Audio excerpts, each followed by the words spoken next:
Hi guys, ನಮಸ್ಕಾರ. ಎಲ್ಲರಿಗೂ ನವರಾತ್ರಿ ಹಬ್ಬದ ಹಾರ್ದಿಕ ಶುಭಾಶಯಗಳು. ಎಲ್ಲರೂ ನವರಾತ್ರಿ ಹಬ್ಬಕ್ಕೆ ಉಪವಾಸಕ್ಕೆ ಏನಪ್ಪ ತಿಂಡಿ ಮಾಡ್ಕೊಳ್ತು ಅಂತ ಯೋಚಿಸಿದ್ದೀರಾ? ನಾನಿಲ್ಲಿ ವರದಕ್ಕಿಂದ ದೋಸೆನ ಯಾವ ರೀತಿ ಪ್ರಿಪೇರ್ ಮಾಡ್ಕೊಳ್ತು ಅಂತ ತೋರಿಸ್ತಾ ಇದ್ದೀನಿ. ನಾನಿಲ್ಲಿ ಮೊದಲಿಗೆ 1 ಕಪ್ಪಿನಷ್ಟು ಸಾಬೂದಾನೆಯನ್ನು ಚೆನ್ನಾಗಿ 3 ರಿಂದ 4 ನಿಮಿಷಗಳ ಕಾಲ ಮೀಡಿಯಂ ಫ್ಲೇಮ್ನಲ್ಲಿ ಹುರ್ಕೊಂಡು ಸ್ವಲ್ಪ ತಣ್ಣಗಾಗಲು ಬಿಟ್ಟು ಅದ ನಂತರ ಒಂದು ಜಾರ್ಗೆ ಟ್ರಾನ್ಸ್ಫರ್ ಮಾಡ್ಕೊಳ್ತಾ ಇದ್ದೀನಿ. ಹಾಗೆ ಇದಕ್ಕೆ 1 ಕಪ್ಪಿನಷ್ಟು ವರದಕ್ಕಿಯನ್ನು ಹಾಕ್ಕೊಳ್ಬೇಕು. ಅದ ನಂತರ ಸ್ವಲ್ಪ ಶುಂಠಿ ಹಾಗೆ 2 ರಿಂದ 3 ಹಸಿಮೆಣಸನ್ನು ಸಣ್ಣದಾಗಿ ಕಟ್ ಮಾಡಿಕೊಂಡು ಹಾಕ್ಕೊಳ್ತಾ ಇದ್ದೀನಿ. ಹಾಗೆ 1 ಚಮಚದಷ್ಟು ಕರಿಮೆಣಸಿನ ಪುಡಿಯನ್ನು ಹಾಕ್ಕೊಳ್ತಾ ಇದ್ದೀನಿ. ಹಾಗೆ 1 ಕುಸಿಟ್ಕೊಂಡಿರುವಂತಹ ಆಲೂಗಡ್ಡೆಯನ್ನು ಕಟ್ ಮಾಡ್ಕೊಂಡು ಹಾಕ್ಕೊಳ್ತಾ ಇದ್ದೀನಿ.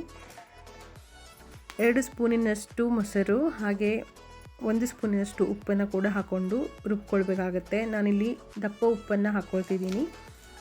ಇದನ್ನು ನಾವು ನೀರು ದೋಸೆ ಮಾಡ್ಕೊಳ್ತೀವಲ್ಲ, ಆ ಥರ ಕನ್ಸಿಸ್ಟೆನ್ಸಿ ಒಳಗಡೆ ಮಾಡ್ಕೊಳ್ಬೇಕಾಗತ್ತೆ. ಇವಾಗ ಹಿಟ್ಟನ್ನು ಮಿಕ್ಸಿ ಮಾಡ್ಕೊಂಡಿದ್ದಾಗಿದೆ. ಇದಕ್ಕೆ ಸ್ವಲ್ಪ ನೀರು ಹಾಕ್ಕೊಂಡು ನೀರು ದೋಸೆ ಮಾಡ್ಕೊಳ್ತೀವಲ್ಲ, ಅದೇ ಥರನೇ ತೆಳು ಆಗಬೇಕು. ಇದಕ್ಕೆ ಸ್ವಲ್ಪ ಜೀರಿಗೆಯನ್ನು ಹಾಕ್ಕೊಂಡು ಚೆನ್ನಾಗಿ ಕಲಿಸ್ಕೊಳ್ತಾ ಇದ್ದೀನಿ.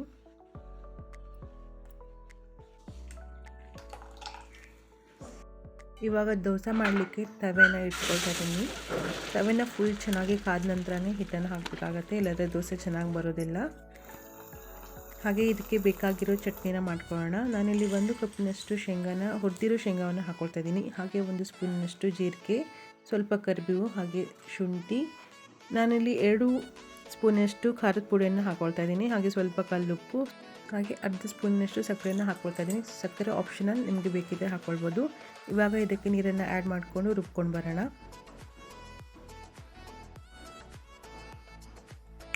ಇವಾಗ ಚಟ್ನಿ ರೆಡಿ ಆಗಿದೆ. ಹಾಗೆ ಇದಕ್ಕೆ ಬೇಕಾಗಿರುವಂಥ ಆಲೂಗಡ್ಡೆ ಪಲ್ಯನ ಯಾವ ರೀತಿ ಮಾಡ್ಕೊಳ್ಳೋದು ಅಂತ ತೋರಿಸ್ತಾ ಇದ್ದೀನಿ. ಒಂದು ಪಾತ್ರೆಗೆ 3 ರಿಂದ 4 ಸ್ಪೂನಷ್ಟು ಎಣ್ಣೆಯನ್ನು ಹಾಕ್ಕೊಂಡಿದ್ದೀನಿ. ಎಣ್ಣೆ ಚೆನ್ನಾಗಿ ಕಾದಾದ ನಂತರ 1 ಸ್ಪೂನಷ್ಟು ಜೀರಿಗೆಯನ್ನು ಹಾಕ್ಕೊಳ್ತಿದ್ದೀನಿ. ಹಾಗೆ ಸ್ವಲ್ಪ ಕರಿಬೇವು ಸಿಡ್ದಾದ ನಂತರ 3 ರಿಂದ 4 ಸ್ಪೂನಿನಷ್ಟು ಖಾರದ ಪುಡಿಯನ್ನು ಎಣ್ಣೆಯಲ್ಲೇ ಹಾಕ್ಕೊಳ್ತಾ ಇದ್ದೀನಿ. ಹಾಗೆ 3 ರಿಂದ 4 ಕುದಿಸಿಟ್ಕೊಂಡಿರುವಂಥ ಆಲೂಗಡ್ಡೆಯನ್ನು ಬಿಡಿಸ್ಕೊಂಡು ಕಟ್ ಮಾಡಿಕೊಂಡು ಆ್ಯಡ್ ಮಾಡ್ಕೊಳ್ತಾ ಇದ್ದೀನಿ. ಹಾಗೆ ಇದಕ್ಕೆ 1 ಸ್ಪೂನಿನಷ್ಟು ಉಪ್ಪು ಹಾಗೆ ಸ್ವಲ್ಪ ಅರಿಶಿನ ಹಾಕ್ಕೊಂಡು ಚೆನ್ನಾಗಿ ಮಿಕ್ಸ್ ಮಾಡ್ಕೊಳ್ತಾ ಇದ್ದೀನಿ. ಇದಕ್ಕೆ ಸ್ವಲ್ಪ ನೀರು ಹಾಕ್ಕೊಂಡು ಚೆನ್ನಾಗಿ ಕುದಿಸ್ಕೊಂಡ್ರೆ ಪಲ್ಯ ರೆಡಿ ಆಗುತ್ತೆ.